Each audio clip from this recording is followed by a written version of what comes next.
Desde la página web me voy a dirigir a las tres líneas que están en la parte superior derecha y voy a seleccionar recursos electrónicos.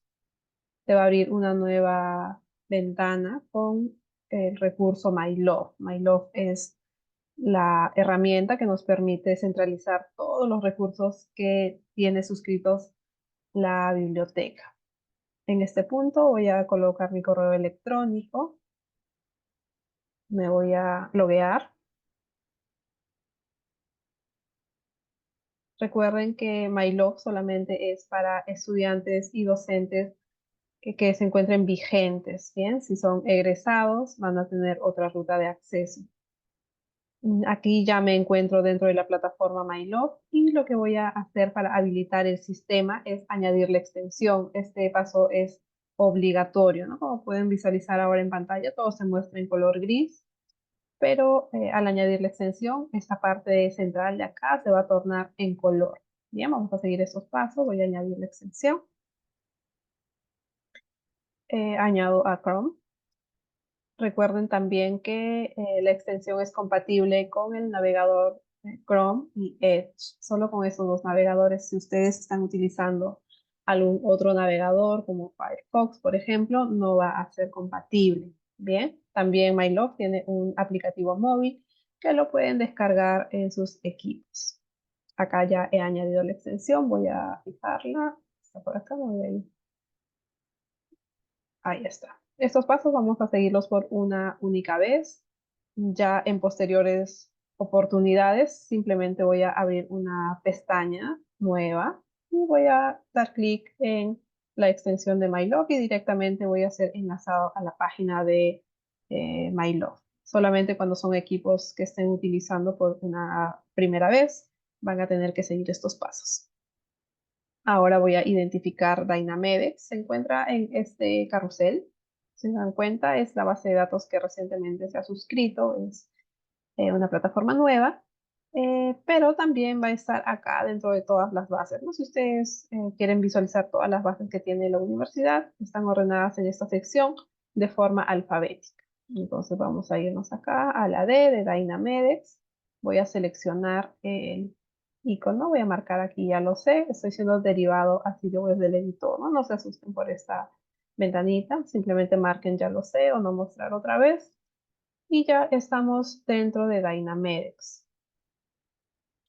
Yo me voy a quedar hasta esta parte y le voy a dar la bienvenida a Ana para que eh, pueda dar inicio con la capacitación. Si tienen alguna duda, alguna consulta, por favor, déjenlas en el chat y se van a estar absorbiendo todas sus dudas. Adelante, Ana, pues voy a dejar de compartir para que puedas compartir tu pantalla. Hola, buenos días a todos. ¿Me confirman si aquí están viendo mi pantalla? Sí, sí podemos visualizar, Ana. No, un momento, porque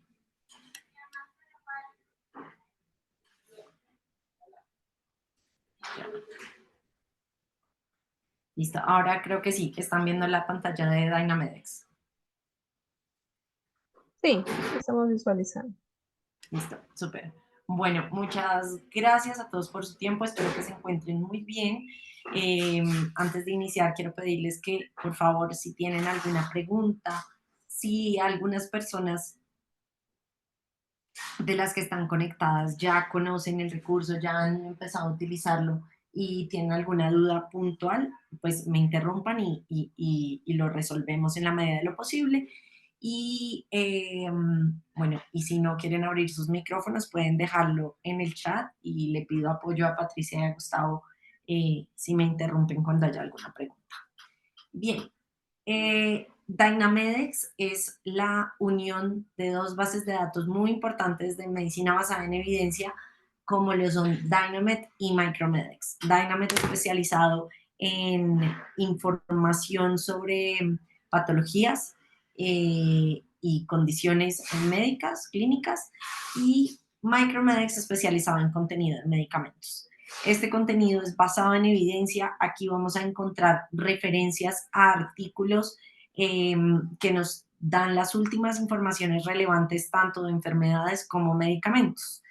Una salvedad es que aquí no vamos a acceder al artículo, sino que nos va a dar la referencia que nos puede llevar al artículo completo. Artículos, guías de práctica clínica, como las referencias principales. Antes de empezar a mostrarles los contenidos, quiero que por favor quienes no hayan descargado la aplicación móvil puedan hacer la descarga de esa aplicación. En las tiendas de aplicaciones se encuentra como Dynamedex y lo pueden ver así como en azul clarito. Esa es la aplicación. Y van a ver que para poder descargar la aplicación les va a pedir, para poder acceder a la aplicación les va a pedir un usuario y una contraseña. Aquí ustedes aquí debe aparecer el nombre de la universidad cuando ustedes ingresan y van a dar clic en crear una cuenta. Cuando dan clic allí, les va a pedir un correo electrónico que debe ser el institucional, una contraseña, que ustedes pueden crear la contraseña que ustedes quieran y sus datos personales. Una vez que hagan eso, con ese correo electrónico y esa contraseña que crearon, es que pueden loguearse en la aplicación móvil. También es importante que se logueen aquí en el Sign-in siempre que ingresen a Dynamedex, porque eso va a permitir que puedan contar sus créditos de educación médica continuada y puedan tener acceso, digamos, a diferentes funcionalidades importantes. Listo. Bien, ahora vamos a empezar a ver los contenidos. Entonces, una de las cosas es que Dynamedex les permite hacer búsquedas. Pueden hacer búsquedas aquí por este botón de especialidades. Entonces, aquí van a encontrar más de 40 especialidades que ustedes pueden hacer búsquedas de acuerdo a la especialidad que les interese. Por ejemplo, si entramos aquí a nefrología, vamos a encontrar todas esas enfermedades o alguna condición o todos los tópicos que están relacionados con nefrología. Podríamos ver, por ejemplo, acá temas de función renal y vamos a encontrar estas enfermedades, o bueno, en este caso estos síndromes, o acá, por ejemplo, vamos a encontrar subgrupos dentro de un grupo y aquí vamos a encontrar las condiciones o las informaciones asociadas a nefrología. Algo muy bueno de poder tener estas divisiones por especialidad es que si, por ejemplo, ustedes son residentes de emergencia, entonces pueden dar clic acá en seguir y toda la información asociada a medicina de emergencia que se publique en la base de datos va a llegarles a su correo electrónico. Es decir, les llega una notificación diciendo hoy hubo un update sobre emergenciología y que ustedes podrían ir a revisar. Entonces, esto en cuanto a las especialidades. Ahora, yo puedo hacer búsquedas por este cajoncito, pero antes de irme a ese cajón, les voy a mostrar cómo podemos ver cuáles fueron las últimas actualizaciones sobre la base de datos. Van a aparecer acá en el homepage. Aquí vamos a poder ver últimas alertas. Y vamos a poder ver acá cuál fue la fecha en la que se hicieron. Entonces, hoy es 4, todavía no se han subido las alertas del día de hoy. Sin embargo, tenemos las alertas que se hicieron, las actualizaciones que se hicieron el día de ayer. Entonces, hay acá, por ejemplo, unas que tienen que ver con guía de práctica clínica, otras que tienen que ver con evidencia. Acá podemos ver sobre qué tópico fue el que hubo una modificación y podemos ver que es de un artículo que se publicó en noviembre de 2024 y hoy se está haciendo la actualización, bueno, ayer. Este también es sobre la evidencia para esta condición clínica. Este, por ejemplo, está resaltado como que potencialmente la información que está allí es tan relevante que puede impactar en un cambio del manejo de esta enfermedad. Entonces aquí podemos ver en qué artículo se publicó y la fecha de actualización. Y así vamos a encontrar todas las actualizaciones que se hayan hecho. Yo puedo además irme aquí al botón de alertas y voy a encontrar la misma información, solo que organizada de una forma diferente. Puedo filtrarla. Acá, por ejemplo, si yo quisiera ver solo actualizaciones sobre medicamentos, podría ver que las últimas se hicieron el viernes de la semana pasada. Pero aquí puedo encontrar todas las actualizaciones y puedo ver si vienen de artículos o si de publicaciones de FDA, por ejemplo, que son la mayoría. Y bueno, esto pues tiene un impacto sobre la información que se publica. Bien, creo que de las generalidades no voy a mostrarles nada más y vamos ya a ingresar al detalle de la base de datos.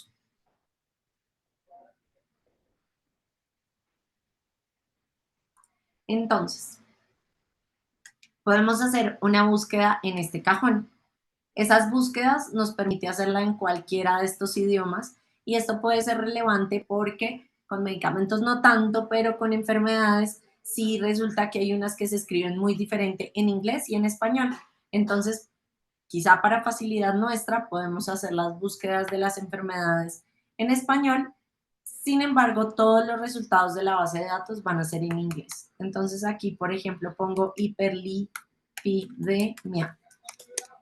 Así es como conocemos la condición en español. Sin embargo, esto me arroja diferentes resultados en inglés. Entonces, yo quiero ver puntualmente la enfermedad de hipercolesterolemia. Entonces, la selecciono y me van a aparecer acá todas las informaciones relevantes sobre hipercolesterolemia. Esta es la forma en la que se organiza la información y me interesa mucho poderles mostrar qué tipos de informaciones van a encontrar aquí. Bueno, antes de ingresar a qué vamos a encontrar, quiero mostrarles que en la parte superior están las últimas actualizaciones que se hicieron.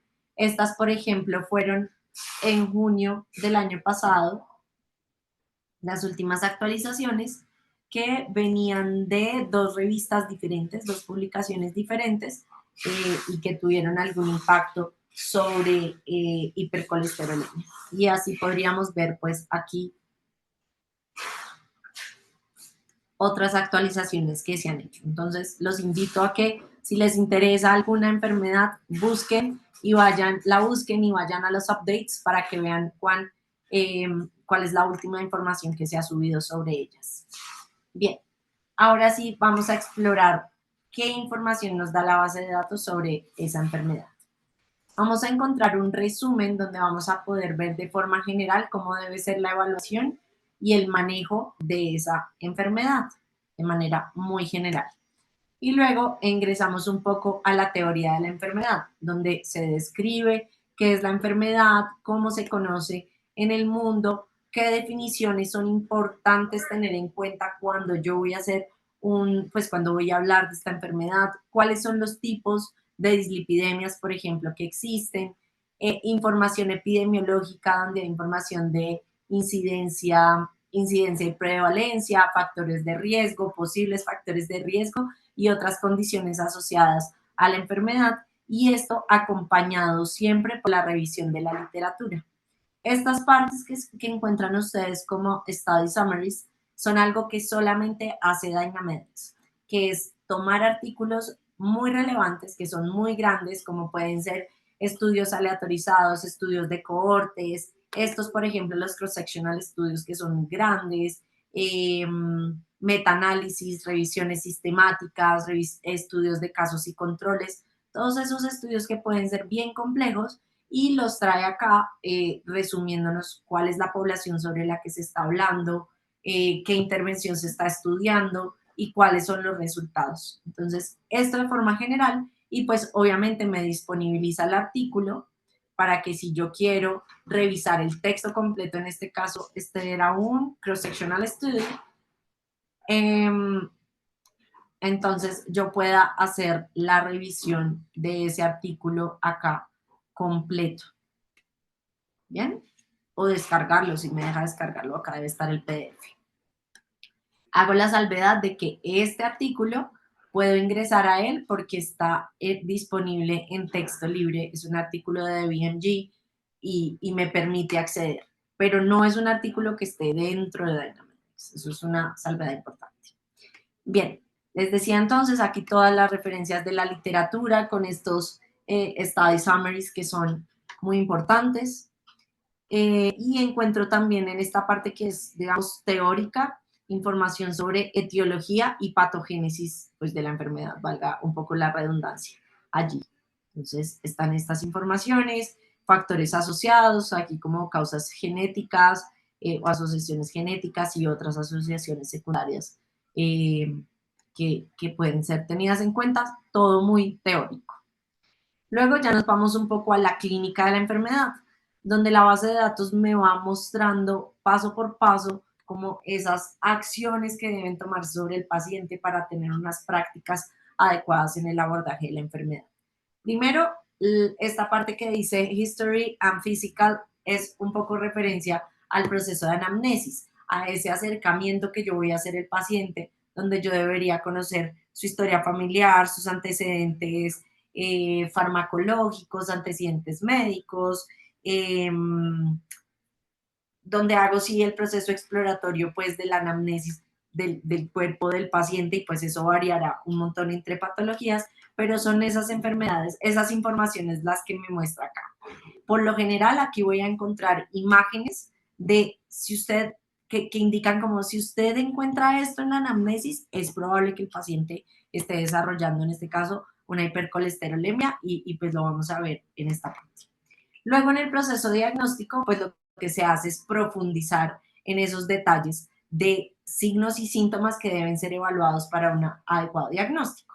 En hipercolesterolemia es muy evidente porque sabemos que pedimos un perfil lipídico y aquí están los niveles de los distintos tipos de colesterol que me van a indicar si el paciente está o no desarrollando la enfermedad. Entonces, esto de forma general.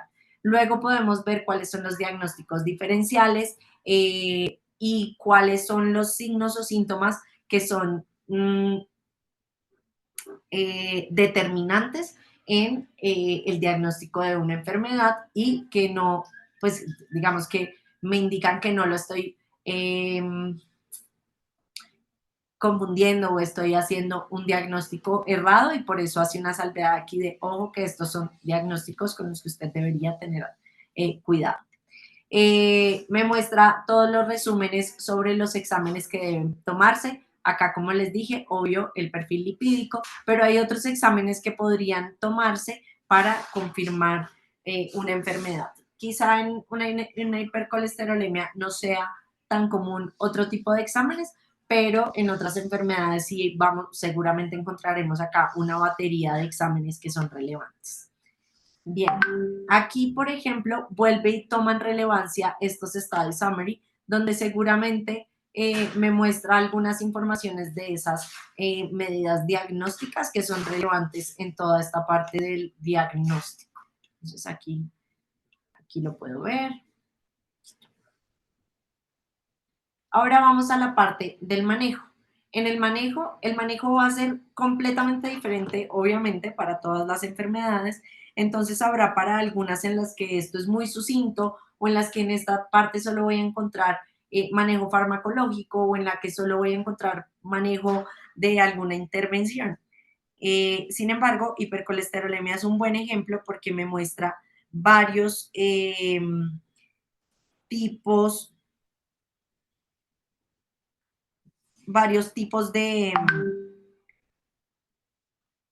de manejo. Entonces, por ejemplo, acá nos muestra que hay intervenciones en la dieta que tienen evidencia, todo esto son clasificaciones de la evidencia en los que muestran que modificaciones en la dieta impacta sobre el manejo de un paciente con hipercolesterolemia. La actividad física, lo mismo, todas las referencias de la literatura, de guías de práctica clínica, estos aquí study summary donde hay estudios aleatorizados, por ejemplo, revisiones sistemáticas, donde están mostrando ese impacto de la actividad física en el manejo de hipercolesterolemia. Y así para cada uno de estos puntos que están acá. Acá, por ejemplo, hay procedimientos Y aquí está el manejo farmacológico, que regularmente es el que contiene más informaciones. Aquí, por ejemplo, nos muestra las estatinas que tienen un impacto sobre los distintos tipos de colesterol y entonces yo, depende del paciente, si ya reconozco cuál es el tipo de colesterol sobre el que yo quiero tener un impacto en el paciente, pues escogeré la estatina que es más efectiva en ese, eh, pues de acuerdo a esa condición del paciente. Desde acá, como esto está así como resaltado, yo puedo consultar información sobre el medicamento. Y esta información sobre el medicamento es traída de Micromedex, que se los mencioné en un principio. Entonces, aquí en la monografía del medicamento, yo voy a encontrar informaciones más detalladas sobre el medicamento, como informaciones de dosificación del medicamento, para qué se usa ese medicamento, cuáles son otros usos que se le da al medicamento que a pesar de no estar aprobados por las agencias regulatorias como FDA, la evidencia muestra que se usa para el abordaje pues, de algunas patologías, ajustes de dosis de acuerdo a condiciones del paciente, cómo debe administrarse el medicamento, estudios de comparatividad de ese medicamento con otras, digamos en este caso con otras estatinas o con otros medicamentos que son hipolipemiantes, perfil de seguridad del medicamento, entonces aquí en el perfil de seguridad yo puedo ver contraindicaciones de uso, precauciones de uso, efectos adversos del medicamento por sistema, donde me muestra además la incidencia de ese medicamento, perdón, de ese efecto adverso dado que el paciente toma ese medicamento, eh, cómo monitorearlo, cuál es el mecanismo de acción del medicamento, toda la información farmacocinética en los tiempos en los que se alcanza la concentración máxima del medicamento, todo el proceso de absorción, distribución, metabolismo y excreción del medicamento, toda esa información, digamos, muy clínica sobre el medicamento, particularidades del medicamento, las voy a encontrar ahí. Bien, voy a volver a la enfermedad. Listo. Entonces terminamos con el manejo y nos vamos a la parte de complicaciones y pronóstico. Aquí hay mucha, sobre todo nos va a mostrar mucha evidencia donde están descritas esas complicaciones de la enfermedad. Fíjense que estos no son artículos tan nuevos, pero seguramente son artículos que tienen mucha relevancia. Este, por ejemplo, es un estudio de cohortes publicado en JAMA en el 2000, donde seguramente es información altamente relevante, son artículos de muy alta calidad que por eso, pues, a pesar de no ser tan nuevos, se encuentran acá publicados. Sin embargo, hay algo más nuevo como este de Lancet del 2020, por acá había otro del 2021, y bueno, así es, digamos, eso que les pueda surgir en dudas de por qué los años de los artículos. En prevención y screening vamos a encontrar estrategias de prevención que se han publicado sobre todo en guías de práctica clínica y en screenings o tamizajes que se hagan de la enfermedad que estemos consultando. En la parte de guías y recursos vamos a encontrar todas las guías de práctica clínica que son relevantes para el manejo de la enfermedad. Entonces aquí, por ejemplo, hay guías estadounidenses, británicas, canadienses, europeas, asiáticas, australianas, africanas. Algunas veces vamos a encontrar guías brasileras y latinoamericanas.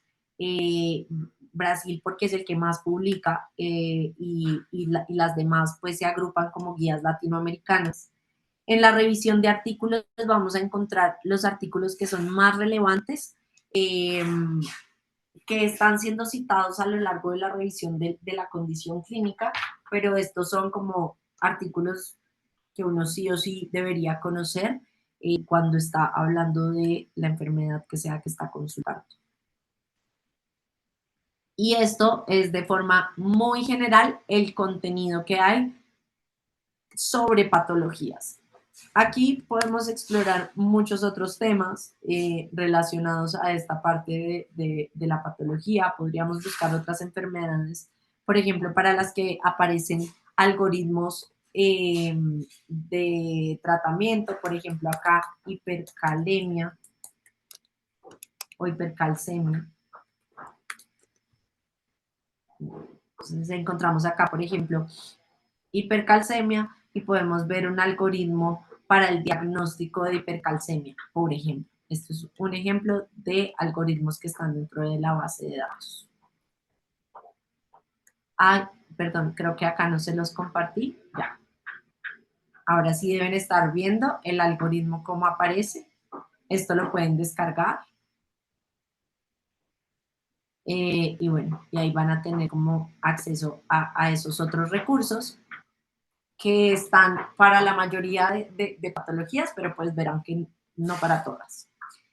Bien, les mostré ahorita cómo hacer la búsqueda de un medicamento cuando uno está dentro de la misma patología, pero podremos hacerlo por afuera. Podríamos buscar acá, por ejemplo, un tamoxifeno. Buscamos tamoxifeno y él nos va a traer la monografía de tamoxifeno.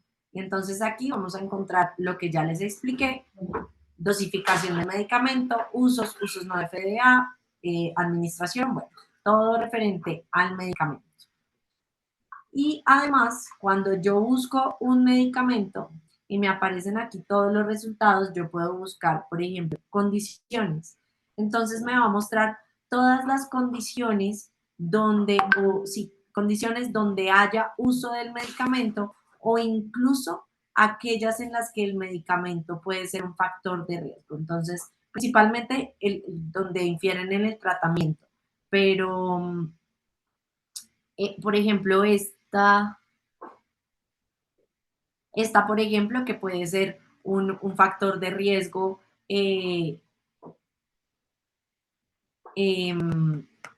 para la glándula tiroidea. Pues, por ejemplo, estoy poniendo un ejemplo, pero allí pues hay muchas informaciones. Digamos que no solamente está la monografía, sino que hay muchas informaciones asociadas a los medicamentos que son traídas pues acá cuando hacemos alguna búsqueda. Entonces también los invito a que puedan explorar estas informaciones. ¿Listo? Bien. Hay otros recursos sobre medicamentos como el chequeador de interacciones. El chequeador de interacciones nos permite, como su nombre lo dice, ver interacciones que haya entre medicamentos. Acá entonces podemos ingresar varios medicamentos, y voy a ingresar varios que quizá no tengan mucho sentido, pero es para mostrarles qué información aparece. Entonces podemos agregar toda la farmacoterapia de un paciente. Y además puedo agregar sustancias de origen natural, como jengibre, por ejemplo, un extracto de jengibre podemos agregar aquí, y podemos agregar suplementos dietarios, por ejemplo, una whey protein. Entonces agregamos aquí esto y podemos chequear las interacciones. Esto nos muestra que entre todo esto que el paciente está tomando hay 4 interacciones, de las cuales hay una contraindicada entre claritro y simvastatina que pueden causar miopatía o rhabdomiólisis en el paciente. Y cuando yo reviso el detalle de esa información, puedo ver acá cuál es el manejo clínico que se sugiere dar, cuál es el tiempo en el que podría presentarse esa interacción, cuál es el posible mecanismo de acción por el que esa interacción se está dando, y la literatura que describe o donde está descrita esa interacción. Y así para cada una de estas interacciones: claritromicina con tacrolimus, clopidogrel con simvastatina, y fíjense que aquí hay un riesgo menor, pero lo expone, entre clopidogrel y extracto de jengibre, y esto seguramente está asociado al mecanismo de acción, porque los dos medicamentos, bueno, el medicamento tiene, claro, un efecto anticoagulante, y el jengibre tiene descrito que puede inhibir, por ejemplo, acá el tromboxano B2, y por eso puede ayudar, tener efectos sobre la coagulación del paciente. Bien, podemos ver acá otras interacciones como con alimentos, donde nos dice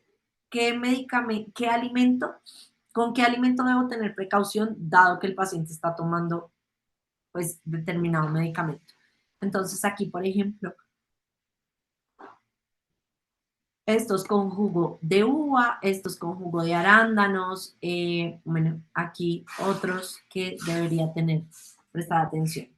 Con alcohol, me dice acá, por ejemplo, que el tacrolimus tiene una interacción mayor con alcohol, con tabaco no, con tabaco hay una, de clopidogrel con tabaco, con exámenes de laboratorio no hay ningún cambio, y me va a mostrar todas las alertas de uso en embarazo y en lactancia.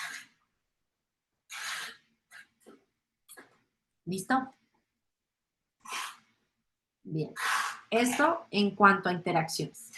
Hay otra herramienta que es para el chequeo de compatibilidad intravenosa, donde yo puedo ingresar cualquier medicamento para administración intravenosa y verificar si debo tener cuidado con otros medicamentos. Entonces, por ejemplo, acá midazolam con albúmina son incompatibles, es decir, que si yo tengo un paciente con un goteo de midazolam y necesito iniciar una albúmina, debería prestar atención porque allí podría dañar alguno de los dos medicamentos. Esta parte es muy de la físico-química del medicamento, más que del efecto farmacológico que pueda existir.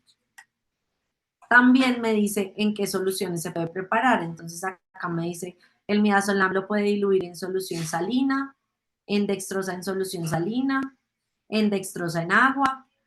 Con lactato de Ringer hay algunas precauciones y con solución salina también acá. Y ¿listo? Entonces, para eso, digamos, existe esta tabla y esta funcionalidad de compatibilidad intravenosa. Además de que me permite consultar el detalle de la estabilidad del medicamento, a qué pH es estable, cómo debe reconstituirse, cuáles son sus condiciones máximas de estabilidad, a qué temperatura se puede almacenar, cuál es su osmolaridad para yo decidir si voy por vía central o periférica, cómo almacenarse, bueno, todo el tema relacionado con estabilidad lo voy a encontrar allí. Y finalmente tengo, bueno, no voy a terminar ya, pero hay acá otras herramientas como las monografías de medicamentos para pacientes neonatos y pediátricos que están enfocados en ser muy puntuales en informaciones de dosificación y uso de medicamentos en esos pacientes. Y además, si yo me salgo por acá a Micromedex, tengo acceso a calculadoras de dosis en pacientes pediátricos y neonatos, donde yo puedo poner acá la fecha en la que nació un bebé, por ejemplo, el jueves de la semana pasada, es un neonato que tiene 37 semanas, que hoy pesa 2.5 kilogramos y a ese paciente necesito administrarle vancomicina. Entonces me dice que esta debería ser la dosis. Sin embargo, yo aquí puedo modificar algunos parámetros, como que la infusión no se la voy a dar en 60 minutos, sino en 90. Y que la preparación de vancomicina que tengo no es de 5 miligramos por mililitro, sino de 8 miligramos por mililitro. Yo calculo y entonces me dice que para este paciente que tiene 5 años de nacido, que está pesando 2.5 kilogramos, debería administrarle 38 kilogramos de vancomicina en 4.8 mililitros de esa solución a una velocidad de 3.2 mililitros hora. Esta información se puede imprimir, trae otras informaciones adicionales de estabilidad que pueden ser relevantes, sobre todo para los pediatras. Ustedes aquí hago como una promoción extra y es que tienen acceso a Micromedex dando clic acá y esta es toda la base de datos que tiene las mismas informaciones que están en Dynamedex, solo que organizadas de una forma distinta. Lo único a lo que no tienen acceso desde Dynamedex es a la calculadora de dosis neonatales, pero por lo demás es todo igual. Bien, seguimos con los regímenes de quimioterapia y esto es algo nuevo, esto se lanzó en enero y esta es la única base de datos que centraliza el manejo oncológico pues de las enfermedades, claro. Entonces aquí yo puedo hacer la búsqueda de una enfermedad, de cualquier enfermedad, como por ejemplo acá cáncer de pulmón, y puedo seleccionar y acá me va a aparecer todos los regímenes de quimioterapia que existen para el manejo de cáncer de pulmón, obviamente cada uno con sus salvedades y sus particularidades. Cuando yo ingreso a un régimen de quimioterapia, voy a encontrar cuáles son las indicaciones, cuál es el cuidado que debe darse, cuál es el régimen, obviamente, que tenga un ciclo de 28 días o de 21 días, y las especificaciones de esos ciclos, cómo dar soporte al paciente, cómo monitorear al paciente, entre otras informaciones que son relevantes cuando estoy hablando de quimioterapias. Puedo no solamente hacer consulta por enfermedad, sino por agente. Entonces aquí, por ejemplo, ahorita que estábamos viendo tamsulosina, perdón, era tamoxifeno. Entonces aquí yo puedo consultar todos los regímenes de quimioterapia donde tamoxifeno esté incluido como un agente de quimioterapia. Entonces lo puedo ver acá, todas en las que se usa tamoxifeno.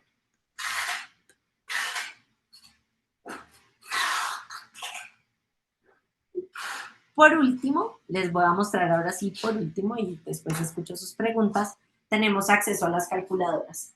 Aquí hay más de 700 calculadoras clínicas. Esto quiere decir que de acuerdo a su especialidad, ustedes podrán encontrar calculadoras acá. Por ejemplo, las MELT, que son para calcular o definir si un paciente es candidato o no a trasplante de hígado. Puedo encontrar las escalas de Apgar, escalas para... por ejemplo, determinar riesgo de caídas de los pacientes en hospital, para mediciones o cálculos rápidos de Lanyon Gap. Puedo encontrar estas, por ejemplo, para conversión de dosis, de unidades, perdón. Entonces aquí, por ejemplo, tengo para poder identificar valores o pasar valores, por ejemplo, en la medición de agentes inmunológicos. Entonces aquí inmunoglobulina G, y le pongo acá de qué a qué la quiero convertir. Entonces, por ejemplo, acá la tengo en gramos sobre litro y las necesito en miligramos sobre decilitro. Entonces, esas informaciones, digamos, son para hacer conversiones rápidas. Hay otras muy básicas como convertir, por ejemplo, unidades de energía, unidades de temperatura, creo que hay por acá, que son, digamos, por ejemplo, para pasar de Celsius a Fahrenheit, ¿no? O de Fahrenheit a Celsius. Calculadora matemática básica, algunos árboles de decisión que por lo general son para tamizajes. Entonces, por ejemplo, acá tamizaje predictor de paciente diabético. Entonces aquí si usa o no agentes orales y me da este resultado. Bueno, hay un sinnúmero de calculadoras que los invito a que las exploren porque pues las entenderán mejor quienes las usen desde sus especialidades o profesores que tengan expertise en uso de alguna calculadora en particular. Quisiera saber si tienen alguna pregunta.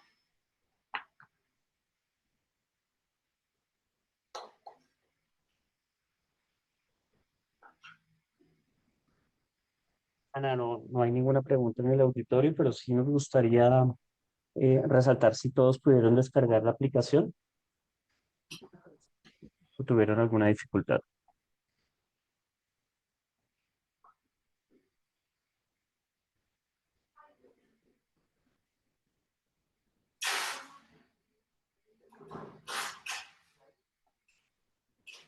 No hay preguntas, Ana, en el auditorio. Bueno, pues si no hay preguntas, podemos dar por terminada esta capacitación. Los invito a que exploren la herramienta, las herramientas. Cualquier duda que tengan nos la pueden hacer llegar a través de biblioteca, algún feedback que quieran darnos también. Y nada, quedamos atentos a sus inquietudes y los esperamos en próximas capacitaciones. Muchas gracias, Ana. Muchas gracias, Gustavo, por la presentación del día de hoy. Si no, solo reiterarles la invitación a todos para que descarguen la aplicación, que es bastante sencilla de utilizar, como ya lo hemos podido ver, así que Nada, solamente desearles una feliz tarde y bueno, invitarlos a que continúen participando de las capacitaciones. Que tengan un excelente día. Gracias.